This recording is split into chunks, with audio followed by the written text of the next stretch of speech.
नमस्कार दोस्तों, आपका स्वागत है आपके YouTube channel Aris a path of learning पर। जैसा कि हम पढ़ रहे थे ज्योग्राफी में अक्षांश और देशांतर के बारे में पढ़ रहे थे हम, और उससे पहले जो हमारा जो ये YouTube का जो परिवार है ये 1500 प्लस हो गया, तो उसके लिए आप सभी बधाई के पात्र हैं और ऐसा ही प्यार आप हमेशा देते रहे, तो उसका के लिए दिल से धन्यवाद। तो आज जो है हम शुरू करेंगे अक्षांश और देशांतर रेखाओं के बारे में जानते हैं कि अक्षांश और देशांतर रेखाएं हैं क्या। देखिए, जो अक्षांश और देशांतर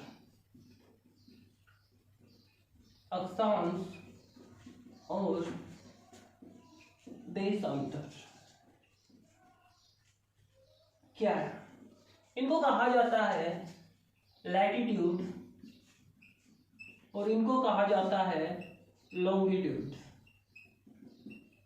लैटिट्यूड और लॉन्गिट्यूड कि है क्या अक्षांश और देशांतर रेखा। आप सबने ग्लोब देखा होगा।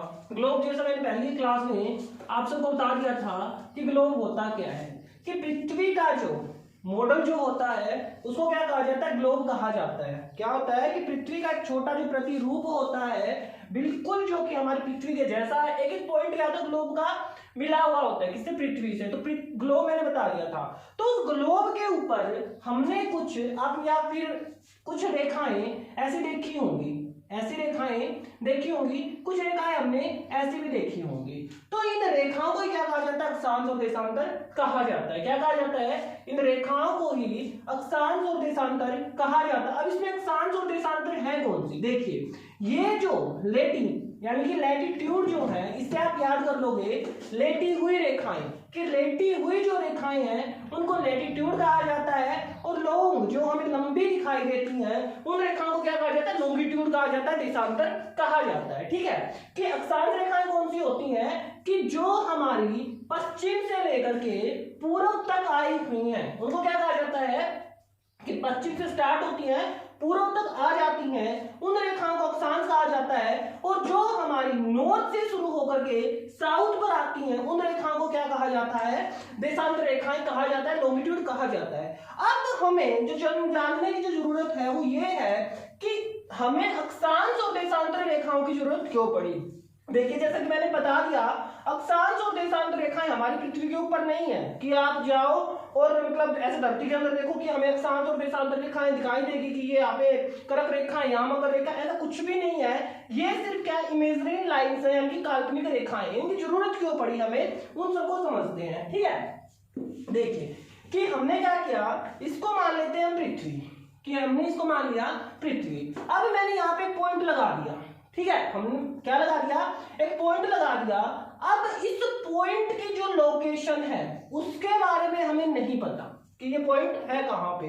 ठीक है, अब ये सर्कल आपको दिखाई दे रहा है, छोटा सा है सर्कल तो, और सर्कल छोटा होने के कारण हम सीधा सीधा निकलेंगे कि भाई यहाँ पे है, लेकिन जो पृथ्वी जो है हमारी वो बहुत बड़ी है। ठीक है, जो पृथ्वी है वो हमारी बहुत बड़ी है, और उस पृथ्वी के बड़े आकार के कारण इस जो बिंदु का जो सही जो डायरेक्शन है या जो सही जो स्थान है उसको हम नहीं क्या करेंगे, खोज पाएंगे। तो इसलिए कि इन सब चीजों को आसान बनाने के लिए क्या किया, हमने कुछ रेखाएं लगाई। उन रेखाओं को क्या कहा जाता है, अक्षांश और देशांतर ही कहा जाता है। ठीक है, किस लिए बनाई, कि हम अपनी सुविधा क्या कर सके, अपनी सुविधा के अनुसार हर चीज को धरती के ऊपर खोज सके, आसानी से खोज सके, इसके लिए हमने क्या बनाई, अक्षांश और देशांतर रेखाएं बनाई। ठीक है, अब अक्षांश और देशांतर रेखाओं के बारे में और ज्यादा हम समझते हैं। आप सबको पता है जो हमारी पृथ्वी है वो क्या है कि 23.5 डिग्री अंश के ऊपर झुकी हुई है, और यहाँ पर क्या करती है, वो 66.5 डिग्री का कोण है वो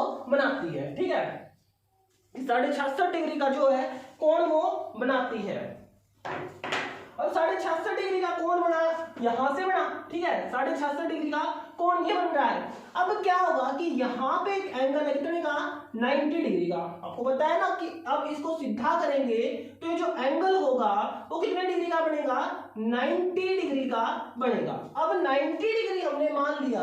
अब एक डिग्री का क्या कर रहे हैं, यहाँ पे फर्क करते हुए एक डिग्री अंश पे, एक डिग्री यहाँ पे ठीक है, कि 1-1 डिग्री का हमने क्या किया, यहाँ पर गैप दिया और इन रेखाओं को क्या कर दिया, मिला दिया। इन रेखाओं को क्या कर दिया, मिला दिया, ऐसे ऐसे ऐसे ऐसे।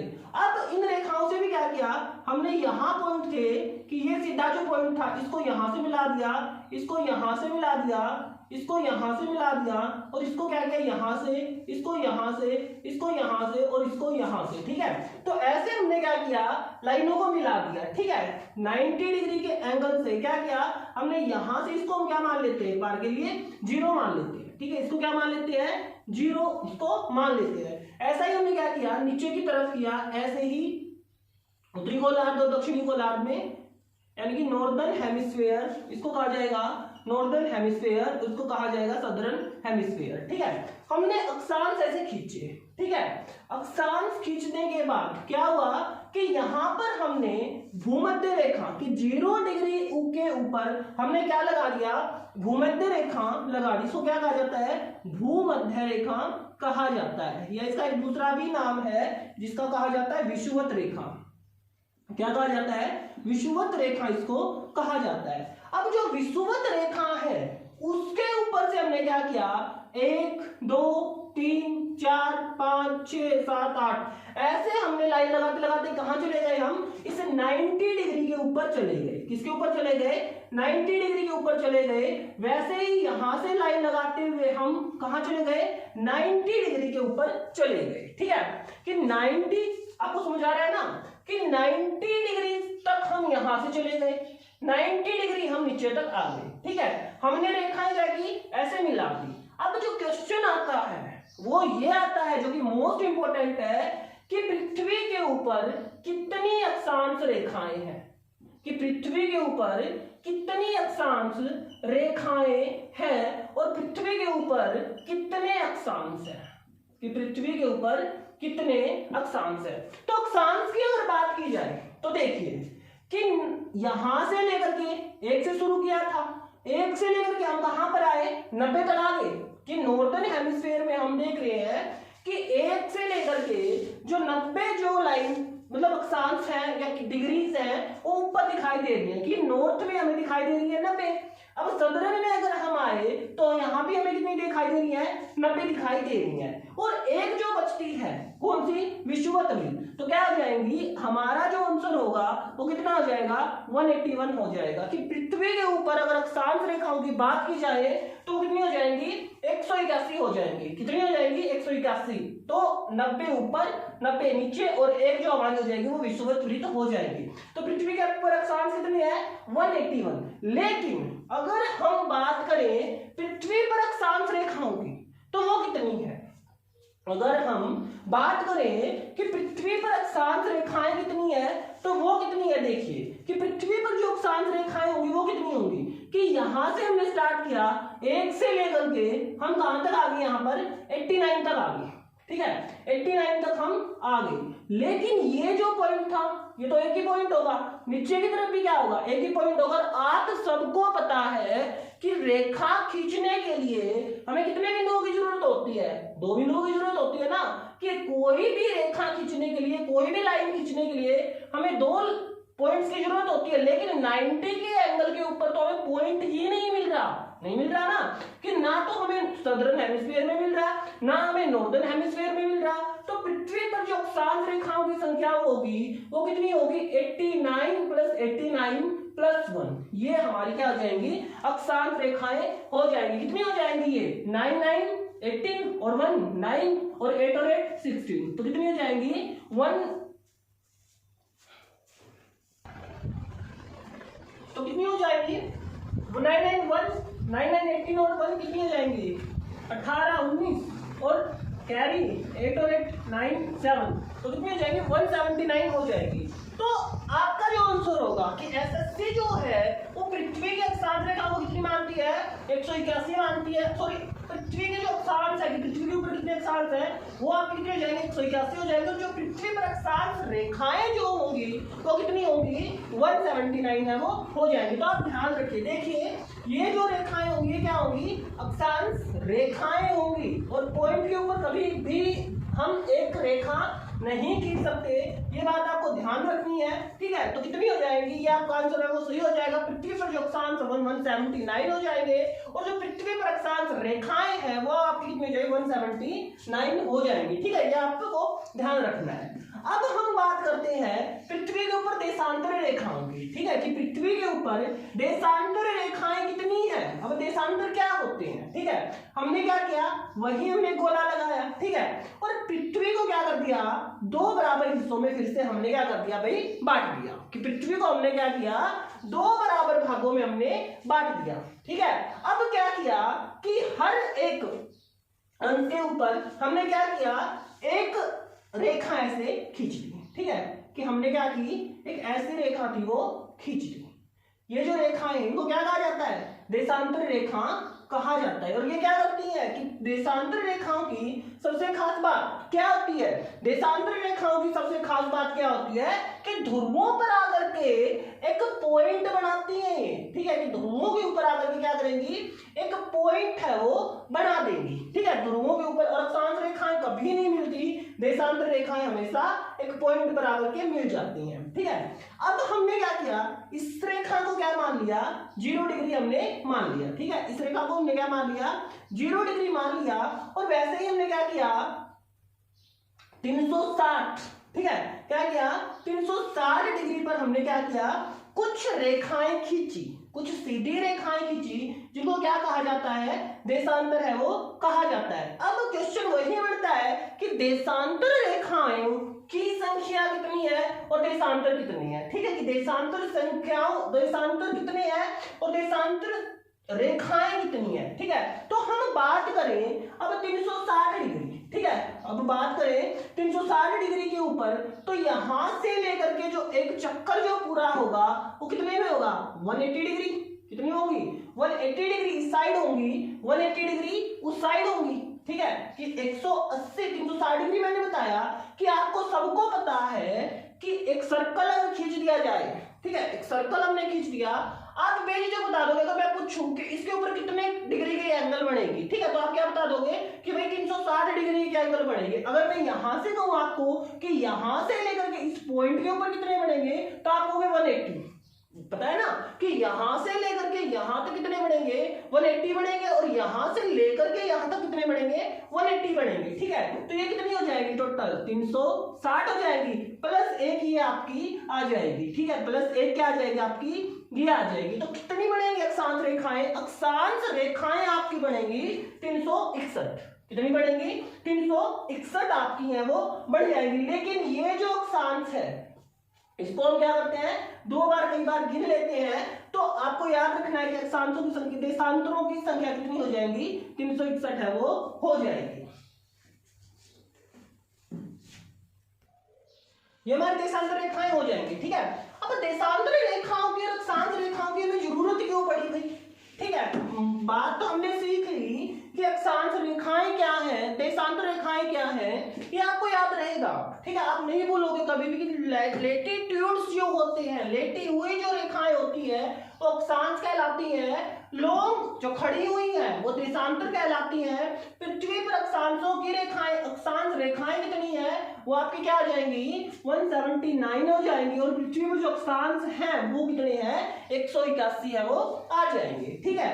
अब हमने क्या करना है कि अक्षांश और देशांतर रेखाओं की जरूरत क्यों पड़ती है हमें, देखो अब कोई व्यक्ति था, ठीक है, अब कोई व्यक्ति था वो 28 डिग्री के ऊपर खो गया, ठीक है, कि 28 डिग्री अक्षांश के ऊपर वो खो गया, उसको हमें ढूंढना है। जब पृथ्वी हमारी इस शेप में होती है तो हमें 28 डिग्री का पता ही नहीं है कहां पे है, ठीक है, कि 28 डिग्री के अंश के ऊपर हमें नहीं पता कि वो व्यक्ति कहां खोएगा। देखो हमने क्या किया, हमारी पृथ्वी को दो बराबर हिस्सों में बांटा, यानी कि विषुववृत्त त्रिज्या इसको कहा जाएगा, भूमध्य रेखा इसको कहा जाता है, ठीक है। अब भूमध्य रेखा से ऐसे हम चले, इसको हम एक बार 10 मान लेते हैं, इसको हम क्या मान लेते हैं, 20 मान लेते हैं, इसको हम क्या मान लेते हैं, 30 है वो मान लेते हैं, कि यहां से यहां तक अगर हम चले तो इस पॉइंट के ऊपर क्या आएगा, 28 डिग्री आएगा, और यहां से भी क्या आएगा, 28 डिग्री आएगा। तो एक बात क्लियर होती है कि वो व्यक्ति ना तो यहाँ पर मिलेगा, ना यहाँ पर मिलेगा, ना यहाँ पर मिलेगा। वो व्यक्ति कहाँ मिलेगा? इस लाइन के ऊपर यहीं कहीं है, वो हमें मिल जाएगा। ठीक है, कि इस लाइन के ऊपर हमें मिल जाएगा। देखो हमारा आधा काम तो यही क्लियर हो जाता है कि 28 डिग्री नॉर्थ की तरफ है या 28 डिग्री साउथ की तरफ है। ठीक है, 28 डिग्री नॉर्थ की तरफ अगर वो आदमी हुआ तो वो आदमी जो है वो हमें कहाँ मिलेगा? वो आदमी हमें मिलेगा यहाँ पर। ठीक है, यानी कि इस लाइन के ऊपर हमें मिलेगा। लेकिन ये लाइन भी बहुत बड़ी है पृथ्वी के ऊपर, तो सब दिक्कत तो आ सकती है ना कि 28 डिग्री के ऊपर है तो इस लाइन से इस लाइन का जो डिस्टेंस है वो बहुत ज्यादा है। तो मैंने कहा कि 28 डिग्री 30 मिनट के ऊपर वो मिल जाएगा। 28 डिग्री 30 मिनट के ऊपर वो मिल जाएगा। तो हम क्या करेंगे? देशांतर रेखाओं से हम क्या करेंगे? उसको आसानी से ढूंढ लेंगे। ठीक है, कि 28.5 पे मिला, यहाँ से 28.5 या 28 इसको मान लेते हैं। लेकिन देशांतरीय विस्तार उसने कितना बताया?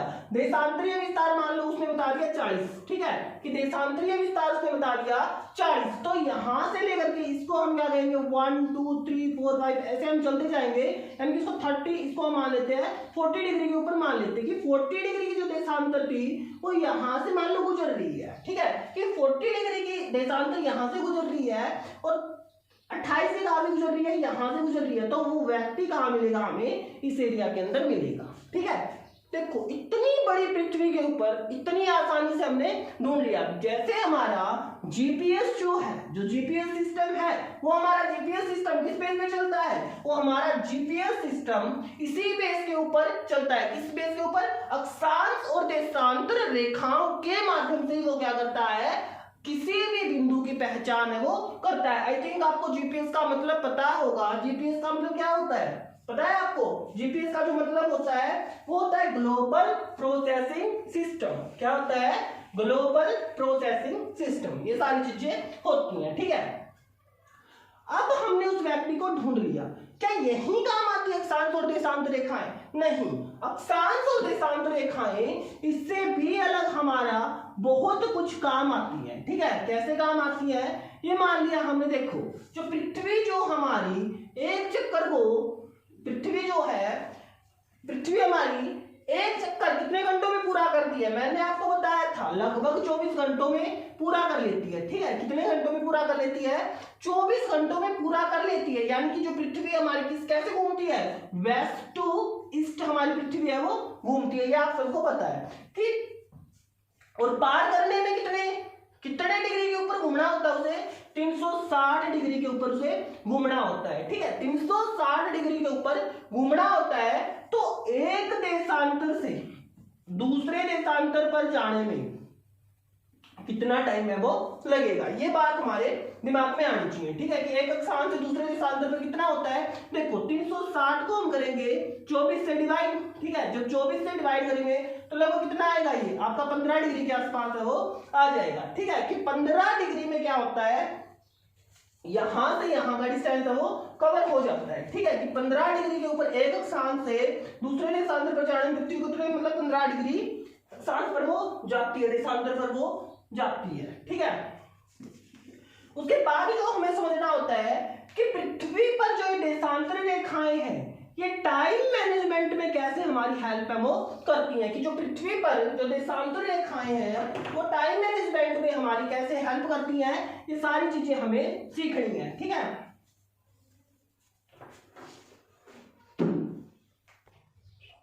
प्रत्येक जोन जो होगा वो कितने डिग्री के ऊपर बढ़ेगा? 15 डिग्री के ऊपर बढ़ेगा। ठीक है, आपको ये समझ आ गया? 360/24 हमने किया। कि 360 क्यों किया? क्योंकि ये जो रेखाएं थी ये कितनी हमारी 360। ठीक है, 361 जैसे कि मैंने बताया था कि 360 रेखाओं को हमने क्या किया? 24 से डिवाइड कर दिया। अब 24 से डिवाइड क्यों किया? आपके दिमाग में ये आया होगा, देखो 24 से इसलिए डिवाइड किया क्योंकि जो पृथ्वी है वो अपना एक चक्कर कितने घंटों में पूरा करती है? कि जो हमारी पृथ्वी है वो एक चक्कर, यानी कि एक चक्कर दिन और रात का जो चक्कर होता है कितना का होता है? 24 का होता है। तो 24 को हम क्या करेंगे? 24 से हम 360 को भाग दे देंगे तो हमारे पास क्या हो जाएगा? 15 डिग्री आ जाएगा। तो हमारे दिमाग में ये बात आ जानी चाहिए कि पृथ्वी पर जोन कितने बढ़ेंगे? पृथ्वी पर जोन बढ़ेंगे 24। कितने जोन बनेंगे पृथ्वी के ऊपर? 24 टाइम के जोन बनेंगे और प्रत्येक जोन कितने डिग्री पर बनेगा? 15 डिग्री के ऊपर बनेगा, यानी कि 15 डिग्री के ऊपर बनेगा। अब देखिए कि एक घंटे में मिनट कितनी होती है? 60। एक घंटे में मिनट कितनी होती है? 60। अब इस 15 को हम क्या करेंगे? डिवाइड कर देंगे, यानी कि 60 को एक घंटे में, यानी कि हमारे पास मिनट भी तो आनी चाहिए ना, कि टाइम जोन कितने आ गए हमारे पास? 15। ठीक है, 15 हमारे पास आ जाते हैं। इस 60 को हम क्या करेंगे? 15 से डिवाइड कर देंगे। जब हमने 15 से डिवाइड किया तो 15 चौके 60, यानी कि 15 एकम 15 दूनी 30, 15 चौके 60। तो यहां से यहां का जो डिस्टेंस होगा वो कितने मिनट का होगा? 4 मिनट का हो जाएगा। कितने मिनट का हो जाएगा? 4 मिनट का हो जाएगा। तो अब आपको समझ जाना चाहिए कि एक देशांतर से दूसरे देशांतर पर जाने में हमें कितना टाइम लगेगा? 4 मिनट हमें लगेंगे। यानी कि इस देशांतर पर अगर 12 बजे हैं तो इस देशांतर पर कितने बजे होंगे? 12:04 है वो होंगे। समझ चुके हैं ना कि 4 मिनट का वो है गैप जो होता है। अब बात ये आती है कि हमारे पास 24 टाइम जोन है, ठीक है, हमारे पास तो 24 टाइम जोन है, तो प्रत्येक जो टाइम जोन हमने बांटा कैसे, ये देखिए, इसको हम सीखने का प्रयास है वो करते हैं। ठीक है, क्या किया कि यहां से हमने टाइम जोनों को बांटा, कि यहां से हमने क्या किया, मान लो हम मान लेते हैं कि प्रधान मध्याह्न रेखा, हम मान लेते हैं कि प्रधान मध्याह्न रेखा क्या करती है कि पृथ्वी का जो मीन जो टाइम है, कि पृथ्वी का जो मीन जो टाइम है, देखिए ये क्या था कि इसको कहा जाता है प्रधान मध्याह्न रेखा। ठीक है, अब ये कितने डिग्री के ऊपर कहां से गुजरती है? आपको पता होगा, आप सबने सुन भी रखा होगा, जो प्रधान मध्याह्न रेखा है वो ग्रीनविच से निकलती है। ठीक है, ग्रीनविच कहाँ है? ये लंदन के अंदर है। ठीक है, कब इसको ये माना गया कि लंदन के अंदर जो ग्रीनविच है उसके अंदर से प्रधान मध्याह्न रेखा निकाली जाए? कब माना गया था? 1884 में। ठीक है, 1884 में, 1884 में। अब आप सबको पता है कि 1884 में इसको क्या किया गया? ग्रीनविच से जो प्रधान पूरे विश्व की जो प्रधान मध्याह्न रेखा है वो गुजरती है। ठीक है, ग्रीनविच को हम क्या मान लेते हैं कि 0 डिग्री के ऊपर हम है वो मान लेते हैं। ठीक है, ग्रीनविच से माना। ग्रीनविच से ही क्यों आ गया? क्योंकि 1884 में, 1884 में आप सबको पता है कि विश्व के ऊपर जो दबदबा था वो किसका था? 1884 में वो था ब्रिटेन का। ठीक है, इसलिए क्या किया, ब्रिटेन का यहाँ पे जो रॉयल ऑब्जर्वेटरी है वो यहाँ पे है, वेधशाला है, जो रॉयल ऑब्जर्वेटरी है वो ग्रीनविच में है। इसलिए 1884 में प्रधान मध्याह्न रेखा को कहां से गुजरा गया? ग्रीनविच से निकाला गया। ठीक है, ग्रीनविच से निकाला गया। तो अब आप बता दोगे कि जो पूरे विश्व की जो प्रधान मध्याह्न रेखा कहां से गुजरती है? ग्रीनविच, लंदन से। कब खींची गई? 1884 में। क्यों खींची गई? क्योंकि उस टाइम में क्या था? 1884 में दबदबा पूरे विश्व के ऊपर किसका था? ब्रिटेन का था। इसलिए ब्रिटेन को क्या किया? ब्रिटेन ने कहा कि भाई हमारे अंदर से या हमारे देश के अंदर से इसको गुजारा जाए, तो ये ऐसे गुजरी। ठीक है, अब प्रधान मध्याह्न रेखा की अगर बात की जाए, देखो इसको हम मान लेते हैं 0 डिग्री। ठीक है, ये प्रधान मध्याह्न रेखा हो जाएगी आपकी, ये हो जाएगा वेस्ट और ये हो जाएगा ईस्ट। ठीक है, ये क्या हो जाएगा? वेस्ट हो जाएगा, ये आपका ईस्ट हो जाएगा। तो एक बात हमें बड़ी समझदारी से समझनी है।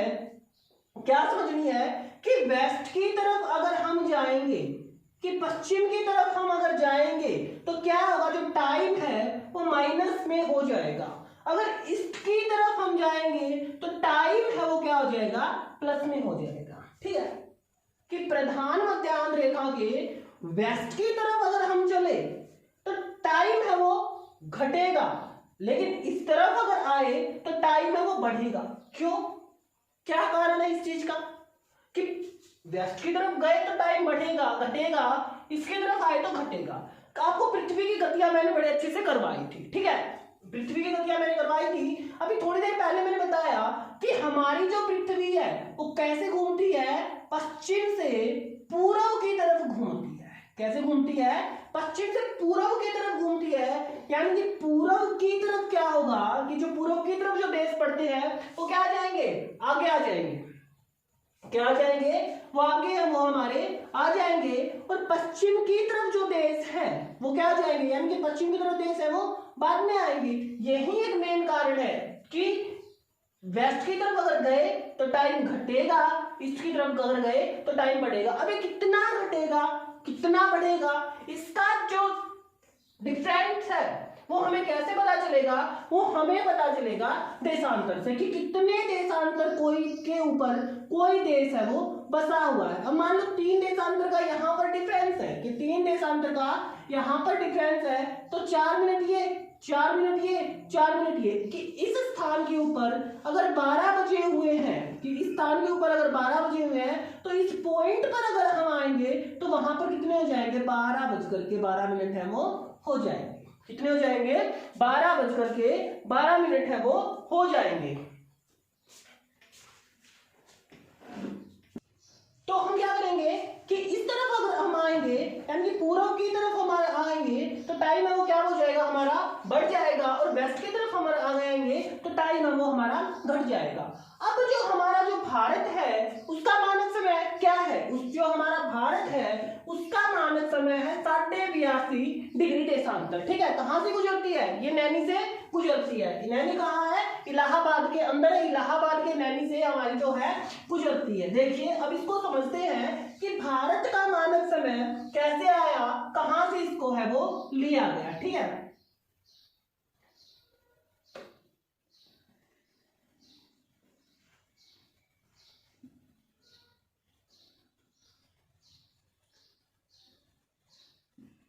इसको मान लेते भारत। ठीक है, कि जो नैनी है वो कहां से गुजरती है, वो यहां से गुजरती है। ठीक है, 82.5 डिग्री से गुजरती है। तो अब हमने कहा कि जो मानक समय है वो कहां से लिया गया है, ग्रीनविच से लिया गया है। ग्रीनविच से क्या है हमारी, हम 82.5 डिग्री देशांतर पूर्व की तरफ पढ़ते हैं तो कितना हो जाएगा, यानी कि पूर्व की तरफ पढ़ते हैं तो टाइम तो ऑब्वियसली क्या होगा, प्लस में होगा, यानी कि बढ़ा हुआ हमें मिलेगा। ठीक है, अब 82.5 डिग्री के ऊपर कितना जो फर्क आएगा, देखो 82.5 डिग्री के ऊपर क्या आ जाएगा कि प्रत्येक देशांतर में कितने डिग्री का फर्क आ रहा था, 15 डिग्री का आ रहा था ना, कितने डिग्री का आ रहा था, 15 डिग्री का है वो आ रहा था। जोन बढ़ रहे थे, 4 मिनट का समय था वो लग रहा था। अब आप क्या करोगे कि 82 को 4 से क्या कर दोगे, गुणा कर दोगे। क्या करोगे, 82 को 4 से गुणा करेंगे तो 4 दूनी 8 और 8 चौके 32, यानी कि कितनी हो जाएंगी, 228 मिनट तो ये आ जाएंगी, और आधा डिग्री और है यानी कि 2 मिनट और हो जाएंगी। टोटल जो हो जाएंगी वो हमारे पास कितनी हो जाएंगी, 330 मिनट हो जाएंगी। यानी कि ग्रीनविच से जो भारत का जो समय होगा वो कितने मिनट ज्यादा होगा, 330 मिनट ज्यादा होगा। यानी कि 330 मिनट का क्या फर्क हो जाएगा, 330 को क्या कर दोगे, 60 से जब भाग करोगे तो कितना हो जाएगा, 5.5 है वो आ जाएगा। यानी कि भारत का जो मानक समय है वो ग्रीनविच से 5.5 घंटे आगे है। यानी कि जब ग्रीनविच में 12 बजे होंगे तो भारत के अंदर कितने होंगे, शाम के 5:30 वो बजे हुए होंगे। समझा रहे कि ग्रीनविच से भारत पूर्व की तरफ पड़ता है, 82.5 डिग्री का अंतर है। एक देशांतर से दूसरे देशांतर पर जाने में कितना समय लगता है, 4 मिनट। 82 गुणा 4 328 प्लस 2 कर दोगे 330 मिनट, यानी कि 5.5 आपको क्या मिलेगा, समय वो मिलेगा। यानी कि यहां पर अगर 12 बजे ग्रीनविच में तो भारत में कितने बजे होंगे, 5:30 वो बजे हुए होंगे। अब एक चीज और हमारे सामने आती है। ठीक है, जब आप मोबाइल में अपना टाइम है सेट कर रहे होते हैं, आजकल तो जैसे हमारे पास जो है स्मार्टफोन्स है तो टाइम सेट करने की जरूरत नहीं पड़ती, लेकिन जब हम छोटे थे बच्चे थे तब हमें टाइम सेट करने की जरूरत पड़ती थी। उस टाइम हमारे सामने एक चीज आती थी, एक लिखा होता था +GMT और एक लिखा होता था -GMT, और आजकल मोबाइल में लिखा होता है IST। ये 3 चीजें आपको मिलती थी। आजकल क्या मिलता है, IST मिलता है। +GMT का मतलब क्या है कि +GMT का मतलब ये ग्रीनविच मीन टाइम। क्या है, ग्रीनविच मीन टाइम। अगर प्लस है तो ग्रीनविच से उस देश के अंदर टाइम है वो ज्यादा है, आगे चल रहा है। अगर माइनस में है तो पीछे चल रहा है। ठीक है, कि अगर आगे है प्लस है तो टाइम आगे है, GMT यानी कि माइनस है तो पीछे चल रहा है, इसीलिए यहाँ पे भारत का जो पड़ोसी देश है उसका जो अगर देखा जाए तो ये एरिया है, यहां तक आता है। अब यहाँ पर अगर 12 बजे हुए होते हैं तो पाकिस्तान के अंदर कितने बजे होते हैं? पाकिस्तान के अंदर बजे होते हैं 11:30। लेकिन अगर बात की जाए नेपाल की तो नेपाल में कितने बजे होते हैं? 12:15।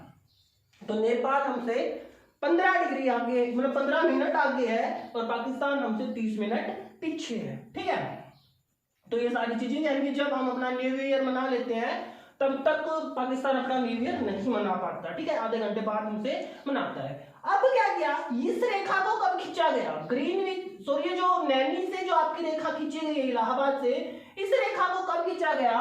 इस रेखा को खींचा गया था 1947 में, 1947 में। 1947 से पहले भारत के अंदर क्या होता था? 2 टाइम जोन होते थे। कितने टाइम जोन होते थे? 2 टाइम जोन होते थे। और वो रेखाएं कहां से गुजरती थी? वो रेखाएं गुजरती थी आपकी, एक कलकत्ता से गुजरती थी और एक आपकी जो गुजरती थी वो मुंबई से गुजरती थी। ठीक है, कि याद रखना, ये मोस्ट इंपोर्टेंट क्वेश्चन है, एसएससी ने कई बार पूछा भी है कि ग्रीनविच से पहले भारत के कितने टाइम जोन थे? तो 2 टाइम जोन थे। कौन कौन से टाइम जोन थे? एक था मुंबई का टाइम जोन और एक था कलकत्ता का टाइम जोन। और मैंने आईएसटी को छोड़ दिया था, जीएमटी मैंने बता दिया, ग्रीनविच मीन टाइम, और आईएसटी का जो मतलब होगा वो होगा इंडियन स्टैंडर्ड टाइम। ठीक है, क्या हो जाएगा? इंडियन स्टैंडर्ड टाइम हो जाएगा, या IMT भी लिखा होगा। ठीक है, यहाँ पे होगा इंडियन मीन टाइम। ठीक है, ये 83 डिग्री के ऊपर होती है। तो मुंबई और कलकत्ता पहले क्या होते थे? आजादी से पहले अंग्रेजों के टाइम में हमारे 2 टाइम जोन थे वो होते थे। तो अब आपको समझ आ गया होगा कि अक्षांश और देशांतर रेखाएं हमारे लिए क्यों जरूरी है। देशांतर रेखाएं क्यों जरूरी है? क्योंकि इससे हम किसी भी क्षेत्र का टाइम निर्धारित करते हैं। ये बात आपको ध्यान रखनी है, याद रखनी है, एग्जाम में बहुत बार पूछा जाता है। और आजकल तो स्टैटिस्टिक्स जीके से ऐसे ऐसे क्वेश्चन डाल दिए जाते हैं कि रीजनिंग का क्वेश्चन भी स्टैटिस्टिक्स में डाल दिया जाता है, मैथमेटिक्स का भी। जैसे आपको क्या दे दिया जाएगा कि कोई स्थान, क्या कर दिया जाएगा कि ग्रीनविच से 28 डिग्री पूर्व की तरफ है, कि क्या दे दिया कि कोई स्थान ग्रीनविच से 28 डिग्री पूर्व की तरफ है, तो वहां पर टाइम क्या होगा? जबकि ग्रीनविच में कितने बजे हैं? 11 है, वो बजे हुए हैं, कि ग्रीनविच में 11 बजे हुए हैं और 28 डिग्री पूर्व की तरफ, तो उस स्थान का जो टाइम है वो क्या होगा? तो हम कर लेंगे, क्या करेंगे? 28 गुणा में 4 कर लेंगे, 8 चौके 32, 3 4 दूनी 8 और 3 क्या हो जाएंगे? 11 हो जाएंगे ना। तो 112 मिनट है वो आगे हमारा जो है वो उस क्षेत्र का टाइम जो मतलब समय है वो आगे हमें मिल जाएगा। ठीक है, अब बात करते हैं देशांतर रेखाओं की। हमें यहां तक समझ आ गया, ठीक है, कि देशांतर रेखाएं क्या होती है। थोड़ी सी बात हम अक्षांश रेखाओं की भी कर लेते हैं कि अक्षांश रेखाएं हमारे लिए क्यों महत्वपूर्ण है। देखो भाई, अक्षांश रेखाओं से हम क्या करते हैं कि किसी भी टाइम जोन का क्या निकाल सकते हैं? हम वहां का मौसम निकाल सकते हैं, वहां की जलवायु के बारे में हम पता कर सकते हैं कि उस क्षेत्र की जलवायु कैसी होगी। ठीक है, कि उस क्षेत्र की जलवायु कैसी होगी, ये सारी बातें हमें किससे पता चलती है? अक्षांश रेखाओं से पता चलती है। हम थोड़ी देर में इसको भी अच्छी तरह से समझेंगे। पहले हम देशांतर के बारे में अच्छे से जान लेते हैं। ठीक है, कि देशांतर से जो क्वेश्चन बढ़ते हैं वो बढ़ते हैं कि देशांतर रेखाओं की संख्या कितनी है, देशांतर कितने हैं। ठीक है, कहां से जीएमटी, माइनस जीएमटी क्या होता है, प्लस जीएमटी क्या होता है, आईएसटी क्या होता है, और ये जो नैनी से कब खींची गई, और जो आपका था कि ग्रीनविच से कब खींची गई, यही है। एक स्थान से दूसरे देशांतर पर, मतलब एक देशांतर से दूसरे देशांतर पर जाने में कितना टाइम लगता है वो हमें बता दिया। बहुत सारे क्वेश्चन बढ़ते हैं कि पहले क्वेश्चन पूछे जाते थे कि भाई दोनों के बीच का डिस्टेंस कितना है, वो आजकल क्वेश्चन नहीं पूछे जाते। जैसे आप अक्षांश की बात करोगे तो 111.32 कुछ ऐसा था, और जो देशांतर की बात करोगे तो 111 किलोमीटर है वो हो जाएगा। ठीक है, शायद मैंने कुछ उल्टा बोल दिया हो कि अक्षांश का 111 हो जाएगा, देशांतर का 111.32 किलोमीटर है वो हो जाएगा। ये सारी चीजें आपको समझनी है। अक्षांश रेखाओं से देखो, ये जो है ऊपर की तरफ ये आपकी हो जाएगी कर्क रेखा। क्या हो जाएगी? कर्क रेखा हो जाएगी। और कर्क रेखा के ऊपर क्या होता है, क्या होता है भाई? कर्क रेखा ऐसी रेखा है जो भारत को 2 बराबर भागों में बांटती है। ठीक है, कितने डिग्री के ऊपर है? 23.5 डिग्री के ऊपर है। 0 डिग्री के ऊपर मैंने बता दिया भूमध्य रेखा है, और भूमध्य रेखा के ऊपर जो सूरज है वो हमेशा सीधा चमकता है पूरे साल। ठीक है, कि भूमध्य रेखा के ऊपर सूरज हमेशा चमकता रहता है। यहां पर ये लगा लो कि 12 के 12 महीने क्या चलती रहती है? 12 के 12 महीने आपको धूप मिलेगी, बहुत ज्यादा गर्मी मिलेगी, ये सारी चीजें हो जाएंगी। सॉरी मेरी वो थोड़ी टेक्निकल प्रॉब्लम थी। अब इसको देखते हैं कि कर्क रेखा। ठीक है, कर्क रेखा 23.5 डिग्री के ऊपर से गुजरती है। यहां से क्या हो जाएगा? 0 डिग्री के ऊपर क्या करते हैं? भूमध्य रेखा है वो गुजरती है, और नीचे 23.5 डिग्री के ऊपर क्या गुजरती है? मकर रेखा है वो गुजरती है। कर्क रेखा, मकर रेखा, और आपकी क्या आ जाएगी? विषुवत वृत्त आ जाएगी।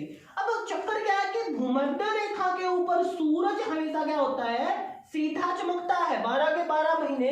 तो यहाँ का जो टेम्परेचर है वो क्या रहता है? हमेशा बहुत ज्यादा जो है हाई रहता है। इसलिए यहाँ पर एक कटिबंध बनता है जिसे क्या कहा जाता है? उष्ण कटिबंध कहा जाता है, कि उष्ण कटिबंध कहा जाता है। पहले जब हम छोटे थे स्कूल में पढ़ते थे तो टीचर ऐसे रट्टे बनवाते थे, उष्ण कटिबंध, शीतोष्ण कटिबंध, उपोष्ण कटिबंध, शीत कटिबंध। ठीक है, तो वो चक्कर समझ नहीं आता था, क्योंकि रट्टे मारने से चीजें नहीं समझ में आती। चीजें कब समझ में आती? समझने से समझ में आती है। ठीक है, अब हम देखो भाई समझते हैं कि पृथ्वी 66.5 डिग्री का कोण बना रही है, सूरज सीधा चमक रहा है कहां पर? भूमध्य रेखा के ऊपर। जब सूरज हमेशा भूमध्य रेखा के ऊपर चमकता रहेगा तो क्या होगा? यहां पर टेम्परेचर हाई होगा। टेम्परेचर हाई होगा तो क्या होगा? यहां से पानी भी है, आपको ये भी पता है कि पानी यहाँ पर बहुत ज्यादा है। अब पानी है, टेम्परेचर हाई है, तो भाप भी बढ़ के उड़ेगा। ठीक है, भाप बढ़ के उड़ेगा तो ऊपर जाएगा। ऊपर आपको पता है कि पृथ्वी हमारी थोड़ी झुकी हुई है, तो इसके कंपैरिजन में यहाँ का जो टेम्परेचर है वो क्या मिलेगा? लो मिलेगा। अब लो मिला, यहाँ से भाप उठी ऊपर की तरफ गई तो कंडेंसेशन होगा, संघनन होगा। संघनन जब होगा तो क्या होगा? यहाँ से जो वाष्प उड़े थे, यहाँ से जो वाष्प उड़े थे वो यहाँ पर क्या कर देंगे? बारिश कर देंगे। तो इस एरिया में आपको क्या मिलेंगे? सदाबहार वन मिलेंगे। चीजें कनेक्ट है, एक चीज दूसरी से कनेक्ट है। इसमें रट्टे लगाने की जरूरत ही नहीं है कि जब आपको बोल दे कि भाई सदाबहार वन किस एरिया में मिलेंगे, तो जहां से हमारी भूमध्य रेखा गुजरती है उसके आप ये लगा लो कि 30 डिग्री उत्तर की तरफ और 30 डिग्री साउथ की तरफ क्या मिलेगा? ये जो आपको एरिया मिलेगा, इतना जो एरिया मिलेगा, इसको क्या कहा जाएगा? उष्ण कटिबंध कहा जाएगा। और यहाँ पर जो वन मिलेंगे वो कौन से मिलेंगे? सदाबहार वन है वो मिलेंगे। सारी चीजें एक दूसरे से जुड़ी हुई है। ठीक है, तो आज के लिए हम अपना जो सेशन है वो यहीं पर कंप्लीट करते हैं। अक्षांश के बारे में और भी बहुत ज्यादा जानकारी हमें आगे की क्लास में मिलेंगी, और एक जो आपकी क्लासेज है वो वीक में एक बार ही हो पाएगी शायद। तो चीजों को समझते रहेंगे, आगे करते रहेंगे, चीजों को समझते रहेंगे और वो करते रहेंगे, तो जो है चलती रहेंगी। बाकी जो आप सपोर्ट है वो दे रहे हैं, उससे मतलब हमें भी मतलब जो पॉजिटिव पावर है वो मिल रही है। ऐसे ही आप साथ देते रहिए, और वीडियो को लाइक, शेयर और सब्सक्राइब किया करो यार, बहुत जरूरी है ये चीजें। ठीक है, जब आप मतलब हमें लाइक शेयर दोगे तो हमारा मन करता है आपको बेस्ट से बेस्ट कंटेंट दे। बाकी जो आपकी क्लास है उसको एंड अप करते हैं यहीं पे, और लाइक और शेयर सब्सक्राइब आप जरूर कीजिए। ठीक है, थैंक यू।